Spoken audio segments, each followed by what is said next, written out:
Hello সবাইকে নমস্কার বন্ধুগণ, সবাই কেমন আছো? আমি অফিস যাচ্ছি। কোমাকি XR7 মডেল আমি কিনেছিলাম এবং বেশ ভালোই সার্ভিস দিচ্ছে। গত দুদিন ধরে আমি ইউজ করছি গাড়িটা নতুন কেনার পর। ফিডব্যাক তো খুবই ভালো আমার মনে হচ্ছে, কারণ কোম্পানি নর্মাল ক্লেম করেছিল 322 কিলোমিটার রেঞ্জ, কিন্তু আমি যেটা দেখলাম ট্রু রেঞ্জ মোটামুটি 50-55 হাইওয়ে দিয়ে দিয়ে প্লাস সিটিতে 40-45-এর মধ্যে রাইড করে যাওয়া আসা মোটামুটি, হ্যাঁ, 150 কাছাকাছি রেঞ্জ, ট্রু রেঞ্জ দিয়ে দেয়। 150 কিলোমিটার মতো রেঞ্জ আমি পাচ্ছি গাড়িটাতে বর্তমানে।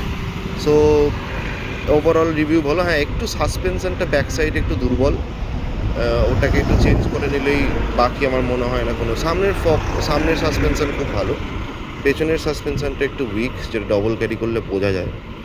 আদারওয়াইজ গাড়ি এমনিতে খুবই ভালো। আমি মোটামুটি একটা প্রাইভেটে চাকরি করি, তো আমার ক্ষেত্রে তেলের মোটামুটি 300 টাকা প্রতিদিন তেল লাগতো। তো সেক্ষেত্রে আমার 150 কিলোমিটারের মধ্যে আমার 130 কিলোমিটার প্রতিদিন আপ ডাউন হচ্ছে।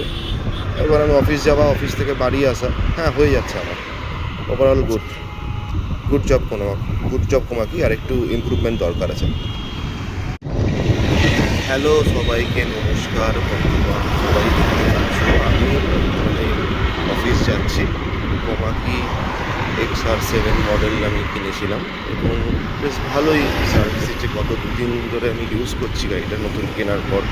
ফিডব্যাক তো খুবই ভালো আমার মনে হচ্ছে, কারণ কোম্পানি নর্মাল ক্লেম করেছিল 322 কিলোমিটার রেঞ্জ, আমি যেটা দেখলাম ট্রু রেঞ্জ মোটামুটি 50-55 হাইওয়ে দিয়ে প্লাস সিটিতে 40-45-এর মধ্যে রাইড করে যাওয়া আসা মোটামুটি, হ্যাঁ, 150 কাছাকাছি রেঞ্জ, ট্রু রেঞ্জ দিয়ে দেয়। 150 কিলোমিটার মতো রেঞ্জ আমি পাচ্ছি গাড়িটাতে বর্তমানে। সো ওভারঅল রিভিউ ভালো। হ্যাঁ, একটু সাসপেনশনটা ব্যাক সাইড একটু দুর্বল, ওটাকে একটু চেঞ্জ করে নিলেই বাকি আমার মনে হয় না কোনো। সামনের সাসপেনশন খুব ভালো, পেছনের সাসপেনশনটা একটু উইক, যেটা ডবল ক্যারি করলে বোঝা যায়। আদারওয়াইজ গাড়ি এমনিতে খুবই ভালো। আমি মোটামুটি একটা প্রাইভেটে চাকরি করি, তো আমার ক্ষেত্রে তেলের মোটামুটি 300 টাকা প্রতিদিন তেল লাগতো। তো সেক্ষেত্রে আমার 150 কিলোমিটারের মধ্যে আমার 130 কিলোমিটার প্রতিদিন আপ ডাউন হচ্ছে। এবার আমি অফিস যাওয়া, অফিস থেকে বাড়ি আসা, হ্যাঁ, হয়ে যাচ্ছে আমার। ওভারঅল গুড জব কোমাকি, আর একটু ইমপ্রুভমেন্ট দরকার আছে।